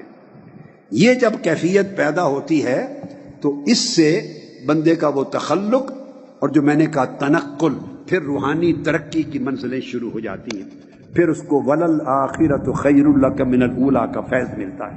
ہر اگلی گھڑی پہلی سے بہتر ہوتی ہے، ہر اگلا دن پہلے سے بہتر ہوتا ہے، اس کا حال بدلتا چلا جاتا ہے، بدلتا چلا جاتا ہے۔ انسان کی طبیعت ہے نا جی، ایک بندہ ایک چیز چاہتا ہے مجھے ملے، مثلا ایک بیٹے نے کہا کہ میں نے آپ کی موجودگی میں نعت پڑھنی، میں نے کہا نہیں بیٹے ٹائم آج نہیں ہے نہ پڑھو، معلوم نہیں اس کے دل میں ملال آیا ہو، انہوں نے میری نعت نہیں سنی، ٹائم نہیں ملا، یہ اسی ملال کو نکالنا چاہتے ہیں، اس ملال کو بندہ نکال دے۔ بندہ بہت سی چیزیں چاہتا ہے، بس اس سے آگے نہیں۔ اول تو کمال تو یہ ہے کہ چاہت بھی چھوڑ دے، اور اگر اس کمال تک نہیں پہنچے، چاہتا ہے، چاہت آتی ہے، تو پھر اس سے آگے بندہ رب نہ بنے، چاہت کو فیصلہ نہ کرے، مل جائے تب بھی راضی، نہ ملے تب بھی راضی۔ یہ بندے کی شان ہے، شان بندگی ہے، یہ شان بندگی، اس میں بندے کو اللہ پاک کمال عطا کرتا ہے۔ اب وہ جو اصل مضمون تھا وہ آج نہیں ہو سکتا کیونکہ وقت ہو گیا آپ کا زیادہ۔ وہ ادب کا مضمون شروع کرنا چاہتا تھا، میں اس کے لیے شعر پڑھ دیتا ہوں، 2-3 شعر ہیں۔ از خدا جو توفیق ادب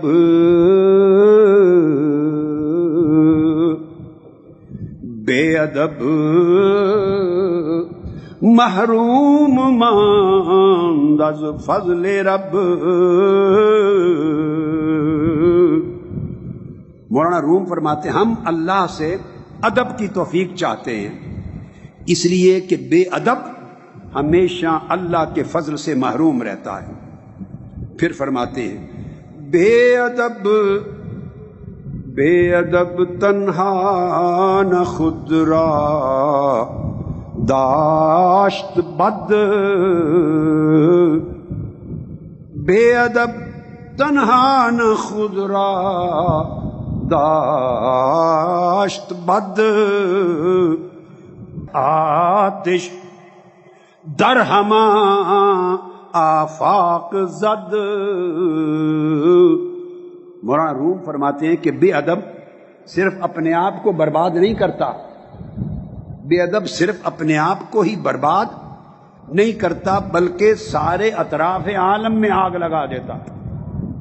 ایک بے ادب شخص کی بے ادبی اس کا اپنا خانہ تو خراب کرتی ہے، اسے تو برباد کرتی ہے، مگر فرمایا نہیں، پورے جہان کو بھی آگ لگا کے بھسم کر دیتی۔ آپ کہیں گے یہ کیسے؟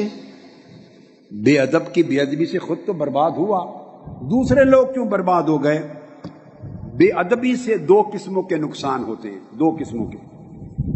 ایک تو اس کا اپنا نقصان ہو گیا نا، اس میں تو سمجھ میں آتی ہے بات، لیکن جو دوسروں کو برباد کرتا ہے وہ 2 قسموں کے نقصان ہیں۔ ایک وہ بے ادب، اس نے بے ادبی کی، اللہ کی نافرمانی کی، اللہ کے رسول کی نافرمانی کی، اکابر مشائخ صالحین اولیاء اللہ والوں کی بے ادبی کی، اللہ کی نافرمانی کی، اپنے والدین کی بے ادبی کی، بزرگوں کی بے ادبی کی، اللہ کی نافرمانی کی، ہر دوسرے کی حق تلفی کی، یہ انسانیت کی بے ادبی ہوئی، سب نافرمانیاں ہیں۔ جب وہ کرتا ہے، ظلم کرتا ہے، معصیت کرتا ہے، لوٹ مار کرتا ہے، کرپشن کرتا ہے، بے ایمانی کرتا ہے، قتل و غارت گری کرتا ہے، بے ادبی کرتا ہے، بد عقیدگی کرتا ہے، یہ ساری کسی نہ کسی سطح کی بے ادبی ہے۔ اب اس کا ایک خاص نقصان ہے اور ایک عام نقصان ہے، ایک خاص اور ایک عام نقصان ہے۔ خاص نقصان تو یہ ہے کہ جس نے بے ادبی کی، نافرمانی کی، ظلم کیا، تو جو لوگ اس کو روک سکتے تھے، انہوں نے روکا نہیں، نفرت بھی نہیں کی، اس کا ساتھ دیتے رہے یا خاموش بیٹھے رہے، اس سے میل ملاپ بھی رکھا، دوستی اور سنگت بھی رکھی، صحبت بھی رکھی، ظالم کو ظلم سے روکا نہیں اور نفرت بھی نہیں کی، تعلق بھی نہیں توڑا، دوستی بھی رکھی، اٹھنا بیٹھنا بھی رکھا، گوارا کر لیا ان کی طبیعت نے۔ فرمایا ایسے لوگ بھی اس بے ادبی کی تباہی میں ہلاک ہوتے ہیں اور اسی ظلم میں شریک ہوتے ہیں۔ ان کے نامہ اعمال میں وہی گناہ، وہی بے ادبی، وہی ظلم، وہی بدکاری اور وہی جرم لکھا جاتا ہے۔ یہ تو نقصان خاص ہے۔ جو روک سکتے تھے نہیں روکا، نفرت کر سکتے تھے نہیں کی، ان کا ساتھ چھوڑ سکتے تھے، یہ تو کسی نے نہیں پکڑا، آپ کا ساتھ بھی نہیں چھوڑا، ان سے تعلق توڑ سکتے تھے، تعلق بھی نہیں توڑا، اٹھنا بیٹھنا چھوڑ سکتے تھے، وہ بھی نہیں چھوڑا، صبر رکھا۔ یہ نقصان خاص، ایک تباہی۔ دوسرا نقصان عام ہے، وہ یہ کہ جب بے ادبی کی وجہ سے تباہی آتی ہے، کبھی قحط کی صورت میں، کبھی مصائب، کبھی آلام، کبھی آفات، کبھی بلیات، کبھی قحط، کبھی بارش کی کمی، کبھی غلہ کی کمی، کبھی حیا کی کمی، کبھی مہنگائی، ایک عمومی بلائیں آتی ہیں اللہ کی طرف سے، بلیات جب آتی ہیں تو اس پہ ہر شخص متاثر ہوتا ہے، اس کا نقصان ہوتا ہے۔ ظلم چند لوگوں نے کیا ہوتا ہے، ہفتے کے دن بنی اسرائیل میں نافرمانی کچھ لوگوں نے کی تھی، مگر ساری قوم برباد ہوئی۔ جنہوں نے نہیں روکا تھا وہ بھی برباد ہوئے، جنہوں نے ان سے میل ملاپ رکھا وہ بھی برباد ہوئے۔ نقصان اصحاب السبت کی وجہ سے سب کا ہوا، تو عام لوگ بھی پھر اس زد میں آتے ہیں۔ حضور علیہ السلام نے حدیث پاک میں اور قرآن مجید میں کثرت کے ساتھ اس مضمون کو بیان فرمایا۔ تو یہ جو ادب ہے اس کا اختیار کرنا ہر ایک کے ذمے لازم ہے، اور ہر قسم کا گناہ، ظلم، وہ بے ادبی میں شمار ہوتا ہے۔ اب اس پر مولانا روم مثال دیتے ہیں، مائدہ از آسمان درمی رسید، مائدہ از آسمان درمی رسید، بے شرا و بے گفت و شنید، درمیان قوم موسیٰ چند کس، بے ادب گفتند گو سیر و عدس۔ فرماتے ہیں آسمان سے دسترخوان آتا تھا، بغیر خرید و فروخت کے، بغیر مانگے، بغیر محنت کیے کھانا ملتا تھا، من و سلوہ ملتا تھا، بٹیر کی طرح پرندے ملتے تھے، ترنجبین کی طرح خوراک ملتی تھی، گھر بیٹھے جنگل میں خوراک مل جایا کرتی تھی۔ حضرت موسیٰ کی قوم کو اللہ کی نعمتیں تھی، بغیر مشقت کے ملتی تھی۔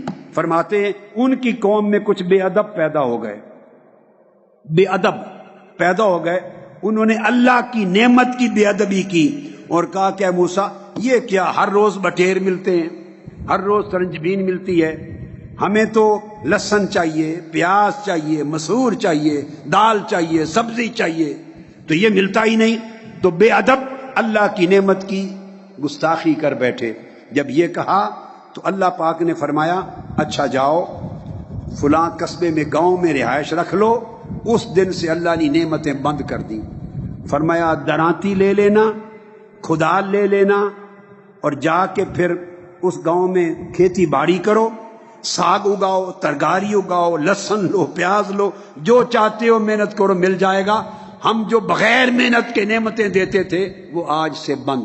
مولانا روم کہتے ہیں چند لوگوں کی بے ادبی نے، چند لوگوں کی بے ادبی نے وہ دسترخوان، آسمانی دسترخوان نعمتوں کا بند کر دیا۔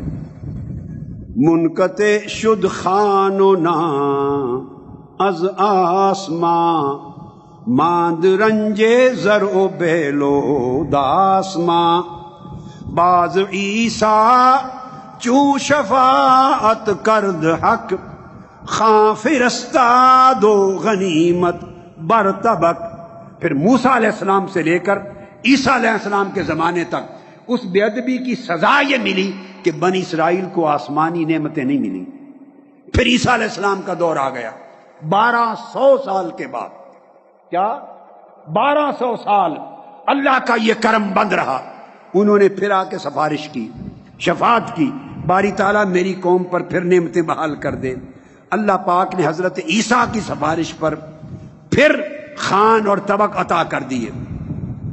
اللہ پاک نے پھر ان کو خان بھیجا اور مفت پھر مائدہ آسمان سے آیا، انزل علینا مائدۃ من السماء، آسمان سے دسترخوان مائدہ سجی ہوئی خوراکوں کا، طرح طرح کی ڈشز آنے لگ گئیں۔ عیسیٰ علیہ السلام کے کہنے پر اللہ نے فرمایا عیسیٰ ان سے کہہ دے میں نے ان کی محنت اور مشقت کے بغیر آپ کی شفاعت اور سفارش پر دوبارہ آسمانی دسترخوان اتار دیا ہے۔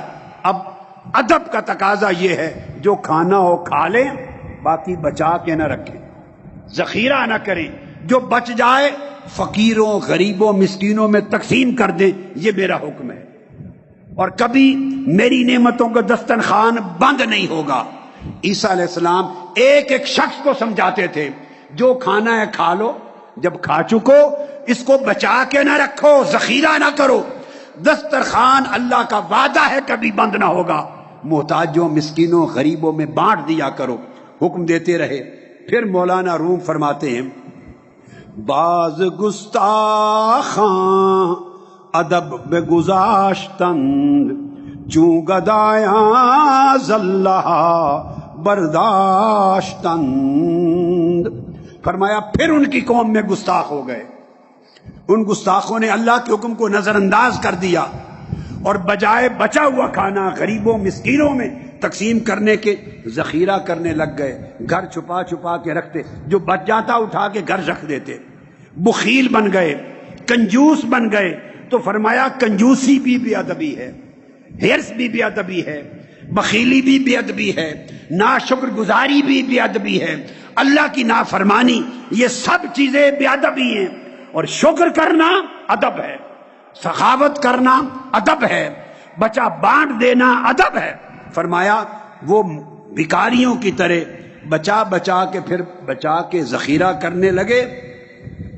ان کچھ لوگوں کی بے ادبی سے اللہ پاک نے ان پر پھر اپنی ناراضگی نازل کی اور فرماتے ہیں بدگمانی کردنو ہرس آوری کفر باشد پیش خانے مہتری۔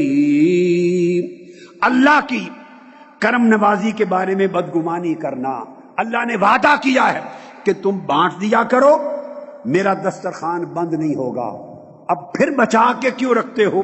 اللہ کے وعدے پر اعتماد نہیں، اللہ کے کہے پر توکل نہیں، اللہ کے فرمان پر عقیدہ پختہ نہیں کہ شاید بند نہ ہو جائے بچا کے رکھ لو، شاید بند نہ ہو جائے بچا کے رکھ لو۔ کچھ ہرس ہے، کچھ توکل کی کمی ہے، کچھ عقیدے یقین میں کمزوری ہے اور کچھ ناشکری ہے۔ فرمایا یہ ساری چیزیں مل کر طبیعت میں بے ادبی پیدا کرتی ہیں۔ بندہ ناشکر ہوتا ہے بے ادب ہو جاتا ہے، بندے میں ہرس اور لالچ آتا ہے بے ادب ہو جاتا ہے، بندے کا اللہ پر عقیدہ اور اعتماد کمزور ہو جاتا ہے، پتہ نہیں کل ملے یا نہ ملے، بے ادب ہو جاتا ہے۔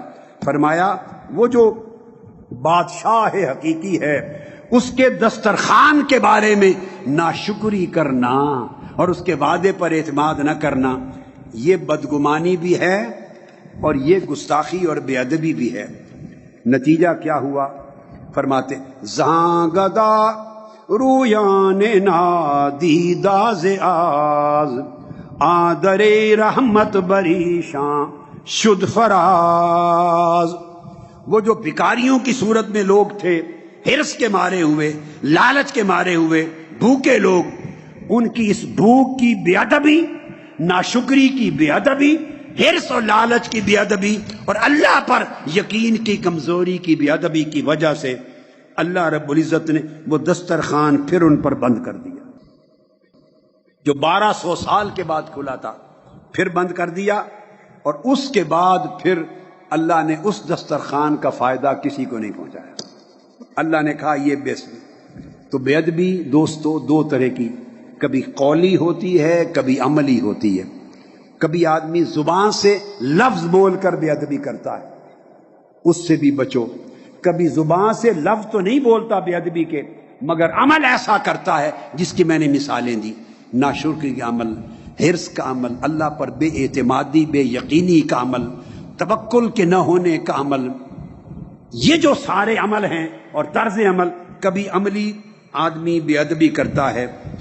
بے ادبی قولی ہو یا بے ادبی عملی، دونوں صورتوں میں اللہ رب العزت کے عذاب کو دعوت دیتی ہے، اللہ کی رحمت اور نعمت سے بندے کو محروم کرتی ہے.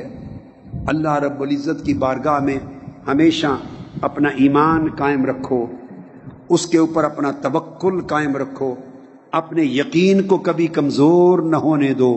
جو اس نے وعدہ کر دیا ہے اس پر پختہ یقین اور ایمان رکھو، اور اللہ کے فرمان کی ہمیشہ طاعت بجا لاؤ. سخاوت طبیعت میں رکھو، توکل اپنی طبیعت میں رکھو، بے نیازی اپنی طبیعت میں رکھو، استغنا اپنی طبیعت میں رکھو، قناعت اپنی طبیعت میں رکھو. اپنی طبیعت کو ان خصائل اور اخلاق کے ساتھ جب مزین کریں گے، یہ اللہ کے حضور ادب ہوگا، یہ ادب کہلائے گا. اور اولیاء کہتے ہیں کہ طاعت بندے کو جنت میں لے جاتی ہے، اور ادب بندے کو اللہ کی بارگاہ میں لے جاتا ہے، ادب اللہ کی قربت میں لے جاتا ہے. پوری زندگی کو ان خصائل حمیدہ کے ساتھ سنوارنا ادب ہے. پورے فکر کو، عمل کو، اسوہ کو، سیرت کو، کردار کو، طرز زندگی کو، طرز فکر کو، سوچ کے انداز کو، بیہیویئر کو، عمل کو، شیوہ زندگی کو، ساری کی ساری زندگی، ذہن کی، قلب کی، عمل کی، ساری زندگی کو ان خوبصورت اخلاق اور خصال کے ساتھ مزین کرنا، آراستہ کر لینا، اس کا نام ادب ہے. اور یہ ادب نصیب ہو تو اللہ پاک بندے کو اپنی قربت میں لیتا ہے. ادب والوں سے اللہ محبت کرتا ہے، ادب والوں پہ اپنے دسترخوان اتارتا ہے. جس کا وہ حقدار نہیں ہوتا، جتنی محنت نہیں کی ہوتی، اس سے بڑھ کر اللہ اپنا فضل کرتا ہے. ادب والے کے اوپر فضل ہوتا ہے، اور جو ادب میں محروم ہوتا ہے اس کے ساتھ اللہ پھر عدل کرتا ہے، جیسا کرے گا ویسا بھگتے گا. اللہ رب العزت ہماری زندگیوں کو ادب کے ساتھ شناسا کر. وما علینا الا البلاغ. السلام علیکم ورحمۃ اللہ وبرکاتہ.